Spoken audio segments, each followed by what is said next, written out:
প্রধান বৈশিষ্ট্যই হচ্ছে এটা আগাম জাত, অর্থাৎ বীজ রোপণের মোটামুটি 50 দিনের মধ্যে আপনি ফুল পেয়ে যাবে। আর এই জাতটা সারা দেশেই চাষ করা সম্ভব। বাংলাদেশের যে আবহাওয়া যতটুকু আমি জানি যে এটা কিন্তু সারা দেশেই চাষ করা সম্ভব, যে এটা সারা বছরই কিন্তু কম বেশি চাষ করা যায়।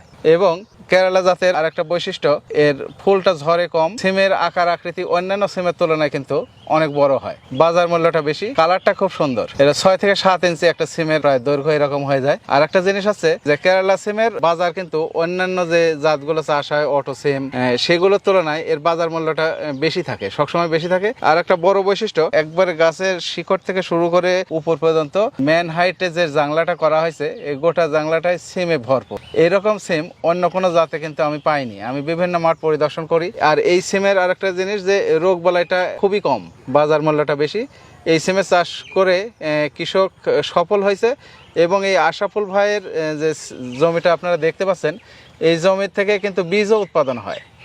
এই বীজ সারা দেশে সে সাপ্লাই দেয় এবং তার বীজের কিন্তু একটা দারুণ কদর বাজারে সৃষ্টি হয়ে গেছে। যারা এই সিম চাষে আগ্রহী হবেন তারা কিন্তু বীজও এখান থেকে কালেকশন করতে পারবেন। যেখানে অন্যান্য জাতের সিম চাষ হয় সেখানে অবশ্যই কেরালা জাতের সিমটাও সফলভাবে চাষ হবে। এবং একবার যে কেরালা জাতের সিম চাষ করবে পরবর্তীতে কিন্তু সে অন্যান্য জাতগুলোর প্রতি অ্যাভয়েড করবে এবং এই কেরালা সিমের প্রতি আগ্রহী হবে।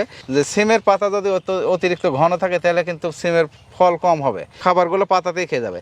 সেক্ষেত্রে রোগাক্রান্ত পাতা বলেন, ঘন পাতা বলেন, এগুলো কিন্তু ছিঁড়ে দিতে হয়। এটা হচ্ছে সিমের একটা প্রযুক্তি। আরেকটা আছে যে যখন সিমের আপনার ডগাগুলো হয় তখন একটার সাথে একটা পেঁচানো থাকে, এগুলো কিন্তু ছাড়াই দিতে হয়। এটা একটা সিমের পরিচর্যা, যে পেঁচ ছড়ানো, এই প্রযুক্তিটা হচ্ছে পেঁচ ছড়ানো প্রযুক্তি।